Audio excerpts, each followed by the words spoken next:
Very good evening my dear students. तो आज हम लोग बेसिक अकाउंटिंग टर्म्स का जो सीरीज है, इस सीरीज में हम लोग नेक्स्ट क्लास लेंगे। जो अभी जो क्लास लेंगे वो है थर्ड नंबर। इस सीरीज का थर्ड नंबर क्लासेस होगा। तो इसमें हम लोग जो डिस्कस करेंगे वो बेसिकली हम लोग डिस्कस करेंगे क्या, वो बेसिकली हम लोग डिस्कस करेंगे capital, drawings and liabilities and assets के बारे में हम लोग डिस्कस करेंगे। ऑलरेडी हम लोगों ने accounts, events and business transactions इसके बारे में हम लोगों ने डिस्कस किया। तो आज हम लोग जो डिस्कस करेंगे वो है कैपिटल। ओके, सो कैपिटल क्या होता है? कैपिटल जो होता है ना, capital is one kind of wealth. इसके मतलब वो जो वेल्थ होता है, वो उसी वेल्थ से हम लोग क्या कर सकते हैं, उसी वेल्थ से हम लोग बिजनेस शुरू करते हैं। क्या शुरू करते हैं? बिजनेस। मतलब बिजनेस शुरू करने के लिए हम लोगों को क्या चाहिए? कैपिटल चाहिए, मनी चाहिए, कैश चाहिए, या कुछ फर्नीचर चाहिए, मशीनरीज चाहिए, ओके ना, कुछ एसेट्स चाहिए। तो जो चीज़ चाहिए कि क्यों? For the purpose of to starting our businesses, या किसी भी काम कह सकते हो, कुछ भी कह सकते हो। सपोज मान लो तुम एक सपोज मान लो एक तुम कोचिंग इंस्टीट्यूशन खोलना चाहते हो, सपोज मान लो तुम एक स्कूल खोलना चाहते हो, सपोज मान लो तुम एक एक मतलब ये जो बिजनेस ओपन करना चाहते हो, कुछ भी। मतलब इसके लिए क्या चाहिए? मतलब तुम्हारे पास अभी तुम्हारे नॉलेज में आ गए भाई मुझे भी क्या करना होगा, बिजनेस करना होगा। क्योंकि यहाँ दुनिया में जितना मतलब पैसे वाला है, जिसके पास मतलब जिन लोगों के पास ज़्यादा पैसा है वो कौन होते हैं? बिजनेसमैन। बिजनेसमैन के पास ही ज़्यादा पैसा है, तो हम लोग मुझे भी क्या करना होगा? बिजनेस करना होगा। तो ये तो ठीक है। तो देन बट बिजनेस को क्या चाहिए? कैपिटल चाहिए। तो sources of capital different different होता है, वो हम लोग बाद में देखेंगे। बट बिजनेस शुरू करने के लिए क्या चाहिए? कैपिटल चाहिए, बहुत इंपॉर्टेंट है। तो ये कैपिटल का सोर्सेज मैं बाद में बताऊंगा। तो कैपिटल सोर्सेज का क्या होता है? दो चीज़ होता है, one is internal source and second one is, मतलब पैसे के लिए दो ही सोर्स होता है। मतलब जो कैपिटल का मतलब जो चीज़ चाहिए फार्म में, मशीनरीज का या फर्नीचर कुछ भी, इसी चीज़ को अरेंज करने के लिए पैसा चाहिए। तो वो पैसे का सोर्सेज दो होता है, one is internal sources and second one is external sources. Internal sources मतलब जो जो इक्विटी होल्डर्स होता है, जो ओनर्स होता है, जो प्रोप्राइटर होता है, उनसे उनसे पैसा लेना है। ओके, कौन लेगा पैसा? बिजनेस लेंगे। एक्चुअली हम लोग जब भी अकाउंटिंग करेंगे तो वो अकाउंटिंग किसके लिए करेंगे? ओनर के लिए नहीं करेंगे। वो अकाउंटिंग किसके लिए करेंगे? जब भी एज अकाउंटेंट वो उनका काम करेंगे, अकाउंटिंग करेंगे, वो किसके लिए करेंगे? बेसिकली वो काम करेंगे इसके लिए, किसके लिए? फार्म के लिए। ओके, सो फार्म के पॉइंट मतलब खुद को समझ लो कि तुम एक फार्म हो। Just realise that as accountant तुम मान लो कि तुम एक फार्म हो। तो तुम्हारे दो हाथ है, मतलब टू साइड से, one is left side and second one is right side. So इसी फार्म का सेम पोजिशन होता है कि फार्म में एक होता है लेफ्ट साइड, एक होता है राइट साइड। मतलब एक होता है लाइबिलिटी साइड्स और एक होता है एसेट साइड। मतलब जहाँ पर एसेट, जितना फार्म में जितना भी एसेट्स होगा वो आ जाएंगे, और एक साइड में आ जाएंगे क्या? फार्म का जितना भी लाइबिलिटीज मतलब जो चीज़ हम लोगों को बाहर मतलब रिपे करना होगा, वापस करना, उसी को कहते हैं हम लोग लाइबिलिटीज। तो देखो एक चीज़ क्या होता है, जैसे कि फॉर एग्जांपल, जैसे कि हम लोगों को पैसा चाहिए, कुछ भी चाहिए, तो हम लोग क्या करते हैं? किसी फ्रेंड से लेते, या रिलेटिव से लेते, या पेरेंट्स से लेते। सो पेरेंट्स को तो वापस नहीं करते, बट क्या करते हैं? जो रिलेटिव्स होता है या फ्रेंड्स होता है या कोई भी लोग है, तो उनको क्या करना होता है? वो पैसा तो वापस करना होता है ना। वो पैसा क्या करना होता है? हम लोगों को वापस करना होगा। वो पैसा हम लोगों को क्या करना होगा? वापस करना होगा। तो ये जो चीज़ है, सपोज मान लो तुम्हारे पास, तुमको अभी क्या चाहिए? 100 रुपीज़ चाहिए, बट 100 रुपीज़ शॉर्टेज है। तुमने क्या किया? तुम्हारा एक दोस्त है, 100 रुपीज़ लिया। सो देन उसी दोस्त को क्या करना होगा? वो 100 रुपीज़ तो वापस करना होगा। सो जो पहले दोनों पॉकेट में तुम्हारे पास बिजनेस शुरू कर, बिजनेस के पास एक्चुअली पहले कुछ नहीं रहता, जीरो रहता है। दोनों बिजनेस का दो पॉकेट होता है, ठीक है। एक जैसे कि तुम्हारे पास दो पॉकेट है, तो सेम लाइक दैट बिजनेस का भी दो पॉकेट होता है। एक होता है क्या? लाइबिलिटीज का पॉकेट, और एक होता है क्या? किसका पॉकेट? एक होता है एसेट्स का पॉकेट।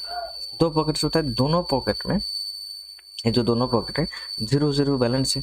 तो अभी तुमको पैसा चाहिए, तो तुमने क्या किया? तुमने एक दोस्त से पैसा लिया 100 रुपीज़।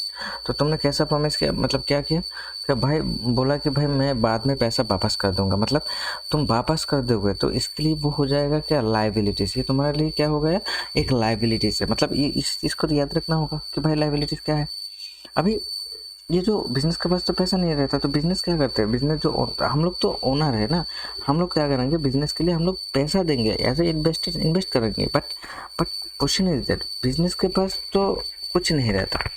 तो बिजनेस के पॉइंट ऑफ व्यू पर आ जाओ तो बिजनेस क्या करते हैं, जो ओनर से इक्विटी होल्डर से उनसे पैसा लेते हैं, उनको ओनरशिप देते हैं। बिजनेस क्या देते हैं, उनको ओनरशिप देते हैं, देने के बाद उनको क्या देते हैं, ओनरशिप देते हैं। तो ओनरशिप के पॉइंट ऑफ व्यू पर वो अमाउंट क्या हो जाएंगे, कैपिटल।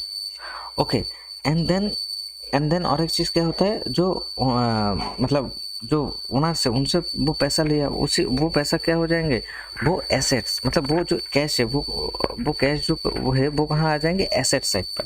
बट ये कौन से फॉर्म में लिया, कैपिटल, तो ये वो आ जाएंगे कहाँ, लाइबिलिटी। मतलब बिजनेस ने ओनर को प्रॉमिस किया, भाई मैं बाद में तुमको पैसा वापस कर दूंगा, don't worry. Okay, so now देखो, इसको मैं बोर्ड में भी प्रॉपरली डिस्कस करूंगा very shortly. So now the word capital means the wealth used to start a business. इसका क्या बोला कि the wealth used to start a business, मतलब बिजनेस शुरू करने का एक वेल्थ होता है। इसका एक मतलब क्या होता है, बिजनेस शुरू करने का एक वेल्थ। मतलब कैपिटल क्या है, मतलब कैपिटल से मतलब बिजनेस शुरू करने के लिए हम लोगों को क्या चाहिए, बिजनेस शुरू करने के लिए हम लोगों को क्या चाहिए, कैपिटल चाहिए। तो कैपिटल चाहिए मतलब ये जो कैपिटल वो क्या हो जाएगा, वेल्थ। तो वेल्थ से क्या होता है, बिजनेस शुरू होता है। ये जो वेल्थ है कैश भी हो सकता है, अमाउंट ऑफ मनी भी हो सकता है, एंड वेल्थ इन्वेस्ट और फर्नीचर फिक्स्ड एसेट्स भी हो सकता है, एसेट्स भी हो सकता है, कुछ भी हो सकता है। तो उनका जो एक्यूमुलेटेड वैल्यू है, उन्हीं का एक्यूमुलेटेड वैल्यू को हम लोग क्या कहेंगे, कैपिटल कहेंगे। मतलब सपोज मान लो तुमने बिजनेस को कितना पैसा इन्वेस्ट किया, सपोज मान लो 1000 पैसा इन्वेस्ट किया एज ए कैश, एंड उसके साथ तुमने क्या दे दिया, उसके साथ सपोज मान लो तुमने एक चेयर दिया, जिस चेयर का प्राइस है कितना, सपोज मान लो 300 रुपीज़। तो तुमने टोटल फार्म को कितना दिया, 1000 कैश एंड प्लस 300 का चेयर का वैल्यू, तो टोटल 1300 तुमने फार्म को इन्वेस्ट किया। तो ये जो चीज़ है ये तुम्हारे लिए क्या हो जाएगा, कैपिटल। ये क्या हो जाएगा तुम्हारे लिए, capital. Okay, got it. Now next क्या बोला, तो from an accounting perspective the total amount and cash and the other assets that an owner invest in A business is called A capital. मतलब जो ओनर है वो invest करते हैं कितना, क्या, जो टोटल अमाउंट ऑफ कैश जो उसने कैश इन्वेस्ट किया, एंड जो उन्होंने जो अदर एसेट्स, जो फर्नीचर, लैंड एंड बिल्डिंग, कुछ भी, प्लांट एंड मशीनरीज, कुछ भी उन्होंने क्या किया, फार्म को दिया। तो वो चीज़ है, उसका जो एक अमाउंटेड वैल्यू होता है ना, उसका जो एक अमाउंट होता है, उसका एक वैल्यू होता है, उसी वैल्यू को हम लोग क्या कहेंगे, उसी वैल्यू को हम लोग कहेंगे कैपिटल। उसी वैल्यू को टोटल वैल्यू को हम लोग क्या कहेंगे, capital. Got it. Now, suppose that for an example, like Prashanjit started a business with rupees 5 lakh in cash and furniture worth rupees 2 lakhs। मतलब फर्नीचर वो बिजनेस शुरू किया कैसे, फार्म को क्या दिया, सपोज उन्होंने क्या दिया, फार्म को कैश भी दिया कितना, 5 लाख, और फार्म को क्या दिया, फार्म को 2 लाख का 2 लाख वैल्यू का एक मतलब फर्नीचर दिया। फार्म में जितना फर्नीचर है उसका वैल्यू 2 लाख। तो वो कितना दिया, कौन किसने दिया, प्रसेंजित ने दिया। और कैश कितना दिया, 5 लाख। तो टोटल कितना दिया उसने, तो उसने टोटल अमाउंट दिया 7 लाख। तो ये जो 7 लाख है वो क्या हो जाएगा, total capital of mister Prasenjit. Okay, ये चीज़ कहाँ दिया, ये जो कैपिटल है वो कहाँ दिया, उन्होंने उनका जो बिजनेस ओपन किया वहाँ पर उन्होंने ये पैसा इन्वेस्ट किया। ठीक है, ये पैसा वहाँ पर उन्होंने क्या किया, इन्वेस्ट किया। Clear it. नाउ जैसे कि कैपिटल, तो therefore the claim of the owners and on the total assets of the business is called A capital. जो टोटल एसेट्स होता है उसी टोटल एसेट्स को हम लोग क्या कहेंगे, कैपिटल कहेंगे। तो कैपिटल इज इक्वल टू क्या होगा, एसेट्स माइनस एक्सटर्नल लाइबिलिटीज। अच्छा, कैपिटल मतलब फार्म में दो पार्ट होता है। अच्छा, जैसे कि लाइबिलिटीज में दो पार्ट होता है, one is internal liabilities and second one is external liabilities. अच्छा, मैं बाद में भी इसका डिटेल लूँगा, मतलब प्रॉपर वे में लूँगा, प्रॉपर में मतलब दिखा दूंगा बोर्ड में कैसे कैसे होता है। सो लाइबिलिटी जो है ना वो दो पार्ट होता है, internal liabilities and external liability. Internal liabilities मतलब जो इक्विटी शेयर होल्डर्स होता है, ओनर्स होता है, प्रोप्राइटर होता है, वो लोग वो हो जाएंगे क्या, इंटरनल लाइबिलिटीज। और एक्सटर्नल लाइबिलिटीज कौन होता है, जो बाहर से, जैसे कि suppose example creditors, bank, financial institution, वो लोग हो जाएंगे क्या, एक्सटर्नल लाइबिलिटीज। तो कैपिटल मतलब कि हम लोग क्या करते हैं, जो इंटरनल लाइबिलिटी है इसको हम लोग कंसिडर करते हैं एज अ कैपिटल, और एक्सटर्नल लाइबिलिटी जो है उसी को कहते हैं हम लोग लाइबिलिटीज। ओके, इक्वेशन के अकॉर्डिंग ये जो यहाँ पर देख रहे हो कि नॉर्मल इक्वेशन क्या होता है, assets is equal to liabilities, और इसको हम लोग क्या कह सकते हैं, assets is equal to assets is equal to equity plus liabilities. Equity मतलब जो internal liabilities plus external liabilities, तो दोनों मिला के क्या हो जाएगा, एसेट्स हो जाएगा। ऑलवेज क्या होता है इक्वेशन में, एक चीज याद रखना, assets is equal to liabilities. Assets is equal to liabilities मतलब जितना फार्म में एसेट्स होगा उतना ही फार्म का क्या होगा, लाइबिलिटीज। एग्जांपल जैसे तुमने तुम्हारे दोस्त से क्या लिया, 100 रुपीज़ लिया, तो सपोज मान लो यहाँ पर कोई इंटरेस्ट नहीं है, इंटरेस्ट चार्ज नहीं किया, तो तुम दोस्त को कितना पैसा वापस करोगे, 100 रुपीज़ ही वापस करोगे। तो एसेट्स कितना था, 100 रुपीज़, एंड लाइबिलिटीज भी क्या कितना हो जाएगा, 100 रुपीज़। Clear it. तो और यहाँ पर सेम चीज़ हम सपोज हम लोग कैलकुलेट करेंगे क्या, कैपिटल। तो फार्म का जितना एसेट्स है, सपोज फार्म का 20 लाख एसेट्स है, और फार्म ने लोन लिया, बाहर से लोन लिया, सपोज मान लो 10 लाख, तो माइनस कर दो, 20 लाख माइनस 10 लाख, तो कितना हो रह जाएगा, 10 लाख। बाकी जो 10 लाख है, बाकी फार्म में जो 10 लाख का अमाउंट है लाइबिलिटी से, वो क्या हो जाएंगे, वो हो जाएगा फार्म का कैपिटल। तो वो कैपिटल क्या हो जाएगा, वो हो जाएगा फार्म का इंटरनल लाइबिलिटी मतलब इक्विटी होल्डर्स का अमाउंट। क्लियर है। जैसे कि सपोज प्रॉन्जित 2 के लोन, जो प्रॉन्जित ने पहले शुरू किया बिजनेस कैसे, उसने उसका जो कैपिटल था कितना, 7 लाख का, और उसने उसके बाद में उसने बैंक से लोन लिया कितना, 3 लाख की, for why, for the purpose of to buying a machine, for buying of machine purchase करने के लिए उसने क्या किया, मशीन परचेस करने के लिए उन्होंने 3 लाख पैसा फ्रॉम दिस एग्जांपल बैंक से लोन लिया या किसी भी फाइनेंशियल इंस्टीट्यूशन से लिया। तो फार्म के पास पहले था कितना, 7 लाख, और अभी कैश आया कितना, 3 लाख। तो कितना हुआ फार्म का टोटल एसेट्स कितना हुआ, 10 लाख।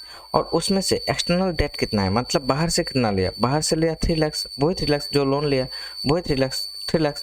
सो कैपिटल कितना हो जाएगा, तो 3 लाख माइनस 10 लाख, तो ये हो जाएगा टोटल फार्म का एसेट से 10 लाख, और उसमें से हम लोग माइनस कर देंगे 3 लाख जो एक्सटर्नल लाइबिलिटी से, देन हम लोगों को मिल जाएगा क्या, जो हम लोगों को मिल जाएगा क्या, इंटरनल लाइबिलिटीज या capital. Okay, now next part is drawings. Drawings मतलब ड्राइंग्स मतलब क्या होता है, मान लो कि ड्राइंग्स, सपोज तुमने जैसे कि पहले प्रॉन्जित ने बिजनेस में क्या दिया, पैसा वगैरह सब कुछ इन्वेस्ट किया। अभी सपोज मान लो उसको कुछ अमाउंट चाहिए, कुछ कैश चाहिए या कुछ गुड्स चाहिए, कुछ भी ऐसा चाहिए, कुछ भी चाहिए, बट अभी उसके पास नहीं है। तो उसने क्या किया, मतलब उसी टाइम पर उसने जो फार्म है वहाँ से उसने क्या किया, पैसा को ड्रॉ किया, पैसा को क्या किया, ड्रॉ किया। तो उसने वहाँ से पैसा को ड्रॉ किया। ओके, तो पैसा को फार्म से ड्रॉ कर लिया, मतलब फार्म से उठा लिया। तो ये जो हो जाएगा इसी को कहते हैं हम लोग drawings. Okay, so drawings for why, for personal use, क्यों, जो पर्सनल यूज के लिए हो जाएंगे वो इसको कहेंगे क्या, it is called A drawings. मतलब बिजनेस के लिए हमसे पैसा लेंगे तो ये ड्राइंग्स नहीं होगा नॉर्मली, तो इसको हम लोग कंसिडर नहीं करेंगे ड्राइंग, बट हम लोग इसको कंसिडर करेंगे पर्सनल यूज के लिए। कोई भी पैसा लेंगे तो फार्म से, मतलब फार्म से सपोज मान लो तुम्हारे घर में कोई रिलेटिव आया, तो मान लो तुम्हारा टेक्सटाइल बिजनेस है और तुम्हारे घर में रिलेटिव्स आया। ओके, 2 बच्चे आया और बुरा बुरा मिला के मान लो 5 मेंबर्स आया। उनको क्या दोगे भाई, एक तो मतलब बहुत दिन बाद आया, तो उनको जाने के टाइम पर कुछ कपड़ दे दोगे, ठीक है ना, कुछ कापड़ दोगे। तो ये जो चीज़ दोगे तो तुम क्या करोगे, सो तुम्हारे पास जो दुकान में जो टेक्सटाइल मतलब आइटम्स है वहाँ से तुम लेके आके दे दोगे। तो तुमने क्या किया, तुम्हारा खुद का जो बिजनेस है उसमें से ड्रॉ किया, देन उठा के किसको दे दिया, जो रिलेटिव्स है उनको गिफ्ट के एक तौर का दे दिया। ओके, तो ये जो चीज़ है ये तो पर्सनल यूज़ के लिए किया ना, तो ये जो चीज़ है इसी को कहते हैं हम लोग drawings. Okay, now generally owners make drawings out of expected profits. When owner invest capital and in a business, the internal liability of the enterprise increases. जब भी फार्म में ओनर कैपिटल इन्वेस्ट करेंगे तो इंटरनल लाइबिलिटी क्या होगा, increase होगा। और जब ये पैसा मतलब जो उन्होंने इन्वेस्ट किया उसमें से कुछ अमाउंट उन्होंने उठा लिया, ओके, ड्रॉ कर लिया, तो वो क्या हो जाएगा, मतलब उसके बाद रिजल्ट क्या होगा, जो लाइबिलिटी इंटरनल लाइबिलिटी वो क्या होगा, रिड्यूस होगा ऑटोमेटिकली। ओके ना, ये आराम से क्या हो जाएगा, मतलब रिड्यूस हो जाएगा। क्लियर माय पॉइंट या नॉट। सपोज मान लो तुमने बिजनेस में 10 लाख इन्वेस्ट किया, अभी तुम्हारा पर्सनल यूज पर्पज से, सपोज मान लो तुमको खुद का पर्सनल यूज पर्पज से तुमको चाहिए, सपोज मान लो 10 लाख, तो तुमने बिजनेस से क्या ले लिया, बिजनेस का जो कैश फंड है उसमें से 10 लाख उठा लिया, सॉरी 10,000 उठा लिया, ड्रॉ किया। तो तो पहले था तुम्हारा बिजनेस का जो लाइबिलिटीज था, इंटरनल लाइबिलिटीज कितना था 10 लाख, उसमें से 10 लाख में से तुमने 10,000 ले लिया, तो अभी बिजनेस में कितना एसेट मतलब लाइबिलिटी से 9,90,000, वही तो पैसा वापस करेंगे या 10 लाख से वापस करेंगे? नो, फार्म तुमको 10 लाख वापस नहीं करेंगे। पहले फार्म कितना वापस करना चाहते थे 10 लाख, क्यों? फार्म का इंटरनल लाइबिलिटीज था 10 लाख। अभी उसी 10 लाख में से तुमने क्या कर लिया, अभी उसी 10 लाख में से तुमने 10,000 विड्रॉ कर लिया, तो वो जो विड्रॉ कर लिया 10,000 उसी को मतलब, तो देन उसके बाद जो इंटरनल लाइबिलिटी वो रिड्यूस हुआ, दैट रिडक्टेड अमाउंट जो है ना, हाँ उसी को वो क्या हो जाएगा इंटरनल लाइबिलिटी से हो जाएगा, तो इसको कंसीडर करना होगा। सो क्या बोला, देखो internal liability of the enterprise increases and similarly when cash goods और assets are withdrawn for personal use and this internal liability decreases, then हो जाएगा क्या, इंटरनल लाइबिलिटी क्या हो जाएगा, डिक्रीज होगा। It is a personal account, तो drawings क्या हो जाएगा, इट्स ए पर्सनल अकाउंट। कहाँ पर इफेक्ट होगा, पर्सनल अकाउंट पर। ओके, नेक्स्ट इज लाइबिलिटीज के बारे में हम लोगों ने क्या बोला, लाइबिलिटीज मतलब, लाइबिलिटीज तो बाद में बोल देंगे कि दो पार्टी है, internal liabilities and external liabilities. Liabilities मतलब नॉर्मली क्या है, मतलब जिसको वापस करना होगा, जो चीज़ मुझे हम लोगों को क्या करना होगा, हम लोगों ने कुछ चीज़ सामान लिया या कुछ कैश लिया, हाँ दोस्त से उधार लिया या कोई भी बैंक से उधार लिया या किसी भी सेक्टर से हम लोगों ने उधार लिया, तो उसी चीज़ को हम लोगों को क्या करना होगा, वापस करना होगा। मतलब हम लोग तो नॉर्मली वापस करना होगा, तो सेम बिजनेस को भी तो वो चीज़ क्या करना होगा, वापस करना होगा। तो बिजनेस जो चीज़ वापस करेंगे तो दैट वापस जो करेंगे उसको कहेंगे क्या, liabilities. Okay, so now if any individuals or institution is obligated to pay cash, goods or specific sum of money for services to another individual or institution, it is called a liability।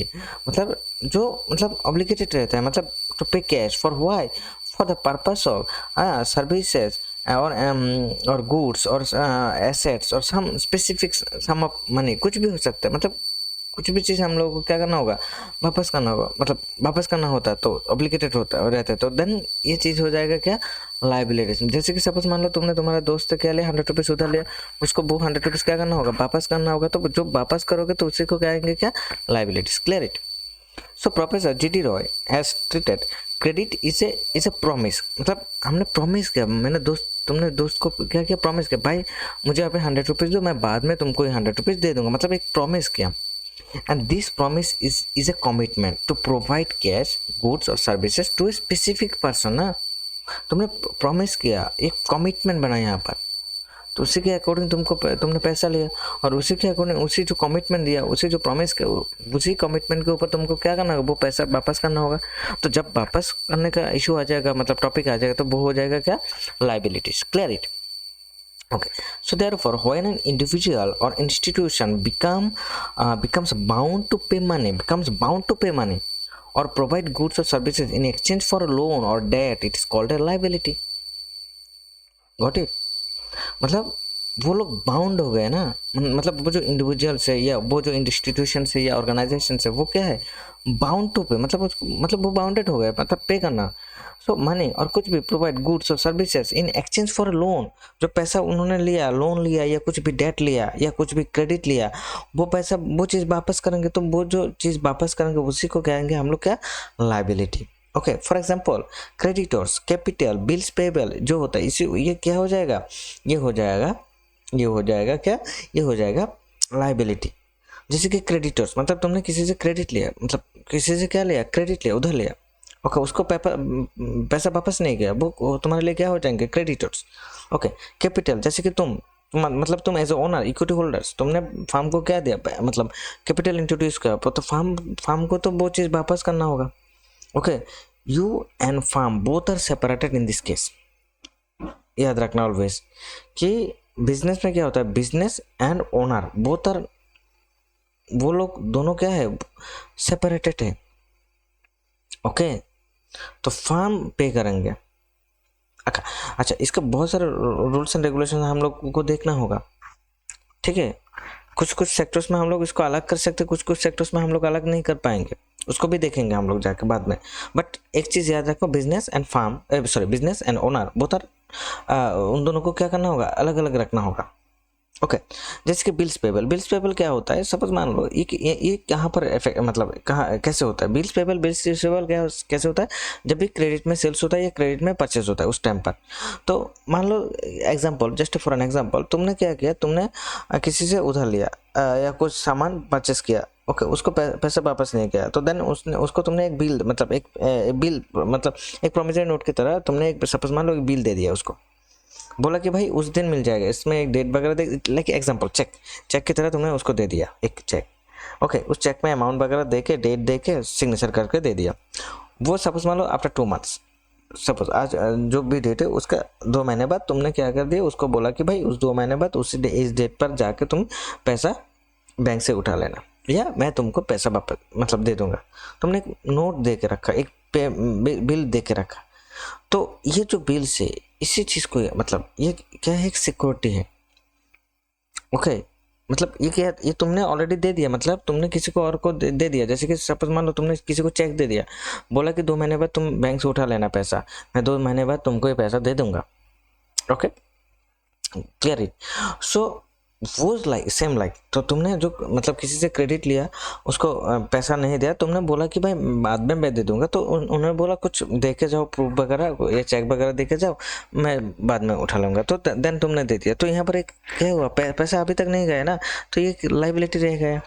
Okay ये उल्टा हुई होता है bills receivable किसके against में होता है, debtors के अगेंस्ट में होता है, एंड बिल्स पेबल किसके अगेंस्ट में होता है, क्रेडिटर्स के अगेंस्ट में होता है। बिल्स पेबल क्या होगा, इंटरनल लाइबिलिटी हो जाएगा, मतलब सॉरी बिल्स पेबल क्या होगा, लाइबिलिटी हो जाएगा ये एक्सटर्नल लाइबिलिटी से, एंड क्रेडिटर्स एक्सटर्नल लाइबिलिटी से, कैपिटल क्या होगा इंटरनल लाइबिलिटी से। ओके एंड बिल्स रिसीवेबल क्या होगा, बिल्स रिसीवेबल वो डेटर्स के अगेंस्ट में होता है, वो क्या होगा current liability, sorry current assets. Okay, so now liabilities can be classified in the following ways: internal liabilities, external liabilities. One is internal liabilities, जो चीज़ हम लोगों ने बोला internal liabilities मतलब जो cash extremely sorry equity holders amount, जो equity share holders होता है, ओनर्स कैपिटल होता है, इसी को कहते हैं हम लोग इंटरनल लाइबिलिटीज। जो मालिक है उनका जो पैसा, वो उन्होंने जो पैसा फर्म में इन्वेस्ट किया, उसी अमाउंट को हम लोग क्या कहेंगे, internal liabilities. Okay external liabilities मतलब जो चीज़, जो पैसा या जो कुछ भी चीज़ हम लोगों ने बाहर से आउट ऑफ द फार्म हम लोग ने क्या किया, लेके आया, मतलब फार्म से बाहर किसी भी फार्म से, किसी भी बैंक से, किसी भी फाइनेंशियल इंस्टीट्यूशन से या ऑर्गेनाइजेशन से हम लोगों ने उधार लेके आए, तो बाहर से लेके आए, तो देन वो हो जाएगा क्या, एक्सटर्नल लाइबिलिटीज। तो एक्सटर्नल लाइबिलिटीज का भी एक क्या होता है, 2 पार्ट होता है, एक है लॉन्ग टर्म और फिक्स्ड लाइबिलिटीज, और एक है शॉर्ट टर्म और करंट लाइबिलिटीज। लॉन्ग टर्म मतलब जिसको जो चीज़, जो पैसा वापस करना होगा, या जो चीज़ मैंने उधार लिया वो चीज़ कब वापस करूँगा, मान लो कि 5 ईयर्स 10 ईयर्स के बाद। ओके और शॉर्ट टर्म जो है ना, वो मान लो कि लेस देन ऑफ 1 ईयर मुझे क्या करना होगा, लेस देन ऑफ 1 ईयर मुझे वापस करना होगा, वो हो जाएगा शॉर्ट टर्म लाइबिलिटीज। अच्छा यहाँ पर और एक चीज़ याद रखना, बाद में फ्यूचर में मिलेगा, शॉर्ट टर्म और एक होता है मिडिल टर्म और एक होता है लॉन्ग टर्म। तो उसी के जब short term and long term के अकॉर्डिंग हम लोग देखेंगे, वो हो जाएगा क्या, less than of 1 year is called a short term and more than of 1 year is called a long term. Okay इसके अकॉर्डिंग, बट जब short term, middle term and long term आ जाएगा, वो लॉन्ग टर्म मतलब duration के according, ये short term, long term, middle term जो है ना, मतलब पैसा मैं वापस करूँगा। तुमने दोस्त को प्रॉमिस किया भाई मैं विदिन 1 मंथ में पैसा वापस करूँगा, या विदिन 1 ईयर में पैसा वापस करूँगा, मैं within 2 year after 2 years after 3 years में पैसा वापस करूँगा। तो वो जो है ना, वो क्या है, एक ड्यूरेशन से, उसी ड्यूरेशन को हम लोगों ने क्या कर दिया, डिवाइड कर दिया। कैसे, उसको मैंने स्पेसिफिक ले लिया। सो उस टाइम, इसी टाइम पर दे देंगे, इसको कहेंगे ये लेवल, इसको ये लेवल दे देंगे, या उसके बाद पैसा वापस देंगे, मतलब वापस करेंगे, उसको एक ड्यूरेशनल टाइम पीरियड दे दिया। तो उसी के अकॉर्डिंग हम लोगों ने क्या बोला, long term and short term. तो शॉर्ट टर्म किसको कहेंगे, जो लेस देन ऑफ 1 ईयर उसी को कहेंगे, मतलब जिसका duration less than of 1 year होगा, मतलब 1 साल में वापस कर दूंगा, मतलब इसका ये पैसा क्या हो जाएगा, लाइबिलिटी खत्म हो जाएगा, वो हो जाएगा शॉर्ट टर्म। और जो liability more than of extend होगा, मोर देन ऑफ 1 ईयर, वो हो जाएगा long term liabilities. Okay but और एक कॉन्सेप्ट है, क्या बोला, short term, middle term and long term. वहाँ पर क्या हो जाता है, 1 and 2 ईयर्स को कहते हैं short term, 2 to 3 years 4 years को कहते हैं हम लोग middle term, and more than of 5 years को कहते हैं लॉन्ग टर्म। मतलब जो पैसा सपोज मान लो 10 ईयर्स, आफ्टर 10 ईयर, मतलब उसका जो ड्यूरेशन है 10 years 20 years 50 years whatever, government जैसे लेते हैं ना, 10 ईयर्स के लेते, 20 ईयर्स की या 30 ईयर्स। लॉन्ग टर्म गवर्नमेंट कैसे पैसे लेते हैं, लॉन्ग टर्म, कभी भी शॉर्ट टर्म में नहीं। नॉर्मल बिजनेसमैन कभी भी शॉर्ट टर्म में लोन नहीं लेते, लॉन्ग टर्म में। क्यों? शॉर्ट टर्म में प्रॉपर्ली यूटिलाइज नहीं होता, लॉन्ग टर्म में यूटिलाइज होता है। हम लोग देखेंगे यूटिलाइज भी क्या होता है, ठीक है। यूटिलाइज नहीं होता लॉन्ग टर्म मतलब शॉर्ट टर्म में यूटिलाइज नहीं होता है, ठीक है। लॉन्ग टर्म में यूटिलाइज होता है। जैसे कि सपोज मान लो तुम कुछ खाना खाओगे ना, तो जब भी खाना खाओगे तो शॉर्ट टर्म में मतलब जल्दी जल्दी खा लेना होगा, तो देन उस टाइम पर तुम ये जो खाने का जो टेस्ट है ना वो भी तुमको नहीं आएगा ना, मतलब इसका टेस्ट वगैरह क्या है पता नहीं, तुम जस्ट खा लिया। और लॉन्ग टर्म मतलब कुछ टाइम लगा के तुमने खाया, तो वहाँ पर क्या हो जाएगा, कुछ मतलब तुमको मालूम होगा यहाँ इसका टेस्ट वगैरह क्या है। Okay, and another one is अच्छा इसका डिटेल लूँगा। Then contingent liabilities. Contingent liabilities मतलब जो लाइबिलिटीज मतलब अभी भी नहीं हुआ, बाद में हो भी सकता है, इसी टाइप ऑफ लाइबिलिटीज को हम लोग कहते हैं क्या, contingent liabilities. Okay, now the classifications of liabilities are discussed below. Internal liabilities, देखो the liability that an enterprise wishes to its owner is called internal liability। जो internal मतलब ओनर को देंगे उसी को कहते हैं क्या, internal liabilities. And this liability is not payable as long as the business is running. So मतलब जितना दिन तक बिजनेस चल रहा है वो पैसा वापस नहीं करना होता। For this reason this liability is not a considered a true date.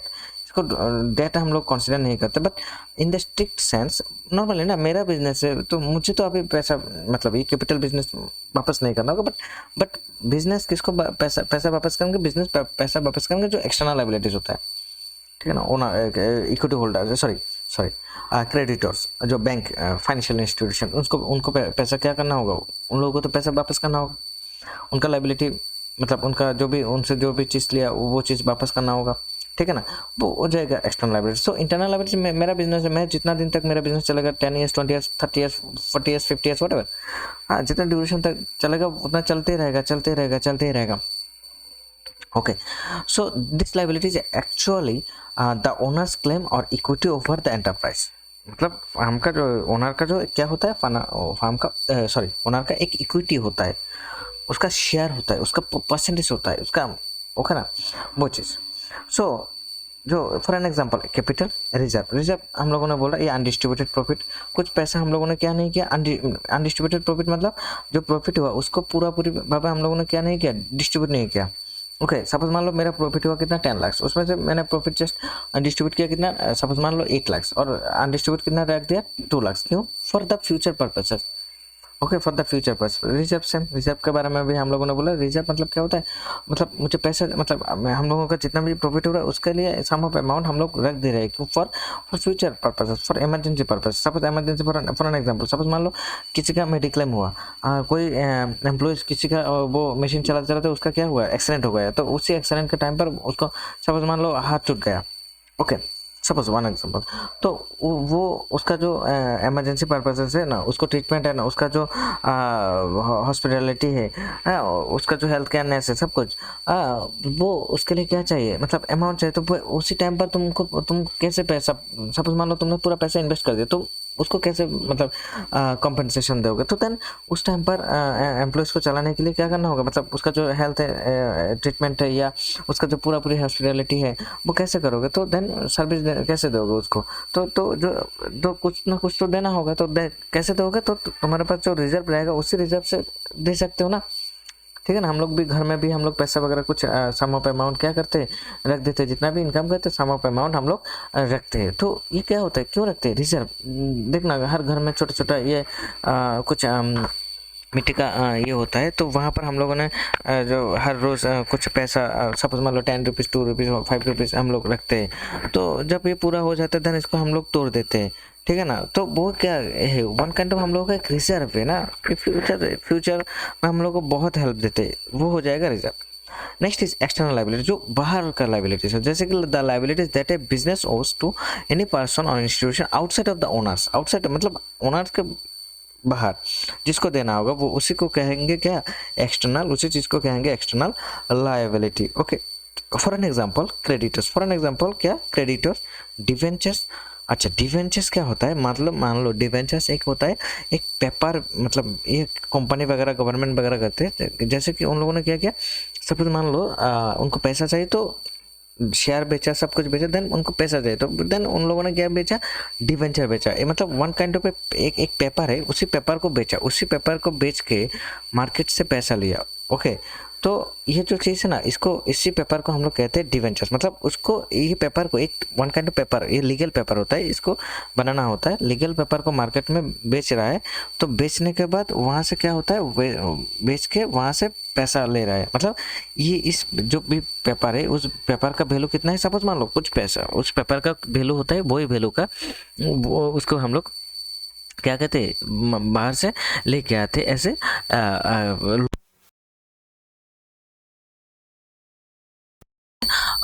Debentures. Clear it? Okay, debentures ये कंपनीज एंड गवर्नमेंट जब भी उनको पैसा चाहिए वो तब ये चीज़ क्या करते हैं, मतलब वो लोग जाके बेचते हैं मार्केट पर जाके, ठीक है। गवर्नमेंट सिक्योरिटीज पेपर है, एक सिक्योरिटी मतलब सिक्योरिटेबल पेपर, मतलब ये पेपर तुम परचेस करोगे तो तुमको मतलब गवर्नमेंट ये इंश्योर 100% इंश्योर करे भाई कुछ भी हो जाएगा मैं पैसा तुमको वापस करूँगा ही करूँगा। तो ये जो चीज़ है ना, इसे क्या कहते हैं, इसे जो पेपर है सिक्योरिटेबल पेपर है, इसी सिक्योरिटेबल पेपर को हम लोग क्या कहेंगे, डिवेंचर्स कहेंगे। ओके, देन आउटस्टैंडिंग एक्सपेंसेस हम लोगों ने डिस्कस किया। आउटस्टैंडिंग एक्सपेंसेस जो जिसका पैसा आपने नहीं दिया, बिल्स पेबल ऑलरेडी डिस्कस किया। तो जो internal liabilities and external, internal liabilities कौन सी लायबिलिटीज होता है, जो इंटरनल लायबिलिटीज होता है जो फार्म का मतलब फार्म का जो ओनर्स होता है, इक्विटी होल्डर्स होता है, उनका अमाउंट। एंड एक्सटर्नल लायबिलिटी जो बाहर हम लोग देंगे, बैंक, फाइनेंशियल इंस्टीट्यूशन, इसी को कहते हैं, ठीक है। सो ये इंटरनल एंड एक्सटर्नल लायबिलिटीज का दो पार्ट होता है, लॉन्ग टर्म और fixed liabilities. Okay, so long term और फिक्स्ड लायबिलिटीज मतलब लॉन्ग टर्म मतलब एक लॉन्ग टर्म मतलब मैंने बोला ना कि इसका ड्यूरेशन मतलब बहुत लॉन्ग था, मतलब 5 ईयर्स 10 ईयर्स वॉट एवर, फिर 20 ईयर्स 30 ईयर्स कुछ भी हो सकता है। मतलब शॉर्ट टर्म में नहीं देंगे, क्यों? इससे क्योंकि हम लोगों को शॉर्ट टर्म में क्या होता है, हम लोग प्रॉपर्ली यूटिलाइज नहीं कर पाते हैं। हम लोग शॉर्ट टर्म में क्या नहीं कर पाते, हम लोग यूटिलाइज नहीं कर पाते। लॉन्ग टर्म में हम लोगों का जो कुछ भी पैसा होगा वो क्या होता है, हम लोग यूटिलाइज कर पाते हैं। Okay, so now the liabilities that are accepted from outside individuals or institutions, okay, on a long term basis are called a long term or a fixed liabilities. So therefore all liabilities repayable over a long period are called a long term liabilities। मतलब जो long term period में क्या होगा उसको हम लोग वापस करेंगे, पे करेंगे, रीपे करेंगे, तो वो हो जाएगा क्या, लॉन्ग टर्म लायबिलिटीज। तो जैसे कि सपोज मान लो डिवेंचर्स, मॉर्टगेज लोन, कुछ चीज़ हम लोग गिरवी रख के पैसा लिया तो उसी को कहते हैं मॉर्टगेज लोन। डिवेंचर्स ऑलरेडी बोला, तो डिवेंचर्स शॉर्ट टर्म में नहीं बेचा होता, बेचते गवर्नमेंट या किसी भी कंपनी। तो डिवेंचर्स बेसिकली कैसे बेचते हैं, लॉन्ग टर्म, मतलब 5 मिनिमम, नॉर्मली तो 5 ईयर्स मिनिमम नहीं, normally 5 years, 10 years, 20 years, 30 years, 40 years whatever. Okay, इसी को कहते हैं लॉन्ग टर्म, मतलब जो पैसा बाद में ये करना होगा।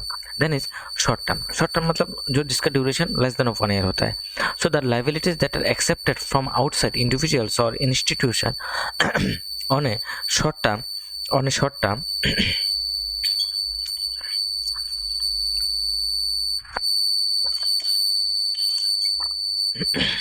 on a short term basis are called a short term or current liabilities. मतलब जो शॉर्ट टर्म का कमिटमेंट देके हम लोगों ने पैसा लिया, उसी चीज़ को उसी शॉर्ट टर्म के अकॉर्डिंग हम लोग उसी कमिटमेंट के अकॉर्डिंग हम लोग को वो पैसा वापस करना होगा। तो जो चीज़ वापस करना होगा उसी को कहेंगे क्या, शॉर्ट टर्म ऑफ लाइबिलिटीज। तो इसका ड्यूरेशन क्या होता है, normally less than of 1 year होता है। जैसे कि example bills payable, creditors and outstanding expenses. और शॉर्ट टर्म का और एक दूसरा नाम क्या है, करंट लायबिलिटीज। करंट लायबिलिटीज मतलब ये करंट होता है, करंट मतलब करंट ड्यूरेशन क्या होता है ना, जैसे कि करंट अफेयर्स हम लोगों ने सुनते हो ना, करंट अफेयर्स जो जिसका ड्यूरेशन क्या है, मिनिमम 1 ईयर्स होता है, उसी चीज़ को मतलब जिस करंट लायबिलिटीज का ड्यूरेशन, करंट का ड्यूरेशन क्या होगा, 1 ईयर होगा, मतलब लेस देन ऑफ 1 ईयर, उसी को कहेंगे क्या, करंट लायबिलिटीज। मतलब करंट एसेट्स भी हो सकते हैं, करंट लायबिलिटीज मतलब जिसका duration less than of 1 year में खत्म हो जाएगा, उसी को कहेंगे कि करंट लायबिलिटीज। ओके, जिसके मस्किटोस कितना दिन तक जिंदा रहता है, 12 to 13 डेज या 14 डेज से जिंदा रह पाते हैं। ओके ना, तो उसका लिविंग ड्यूरेशन क्या है, जस्ट 12 to 15 ईयर्स या 14 ईयर्स। तो ये जो शॉर्ट ड्यूरेशन है, इसी शॉर्ट ड्यूरेशन को हम लोग क्या कहते हैं, करंट। ओके, जैसे another one is contingent liabilities. तो जो लायबिलिटीज नहीं हुआ बाद में हो जाएगा, मतलब पहले नहीं हुआ लायबिलिटी नहीं था, बट बाद में क्या हो गया, लायबिलिटी हो गया। Okay, suppose a liability of an enterprise that is not an actual liability at present, मतलब एक present टाइम पर ये क्या नहीं हुआ, लाइबिलिटीज नहीं हुआ, बट मैं turn into a liability in the future depending on the occurrence. कुछ ऑकरेंस के कारण, कुछ एक्सीडेंट के कारण, कुछ इंसिडेंट के कारण ये क्या हो सकता है, कुछ incident of certain event they is called A contingent liability. मतलब कुछ इंसिडेंट हो गए तो उसके वजह से वो क्या हो जाएगा, एक लाइबिलिटी हो जाएगा।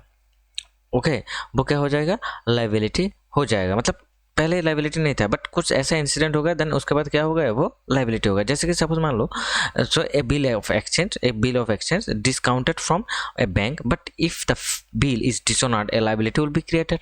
मतलब तुमने सपोज मान लो, तुमने एक बिल लेके बैंक में गए हो, चेक लेके बैंक में गए हो सपोज मान लो, देन जाने के बाद देखा कि भाई ये बिल क्या हो गया, डिस्काउंटेड, मतलब डिसऑनर्ड हो गया। क्या हो गया, डिसऑनर्ड, कुछ भी मतलब उस अकाउंट पर पैसा नहीं होता, नहीं है सपोज, और सिग्नेचर नहीं मिल रहा है, या फ्रॉड सिग्नेचर हो सकता है, मान लो कुछ भी, या डेट नहीं मिल रहा है, कुछ भी नहीं मिल रहा है, तो देन कुछ समथिंग एरर होगा, तो देन क्या हो जाएगा, डिसऑनर्ड हो जाएगा। तो डिसऑनर्ड हो जाएगा तो देन ये अभी तुमने तो सपोज मान लो कि किसी को दे दिया, भाई बोला कि चेक लेके जाओ बैंक में, वहाँ से पैसा ले लेना, ओके, तुम्हारा लाइबिलिटी खत्म, तुमने मान लिया।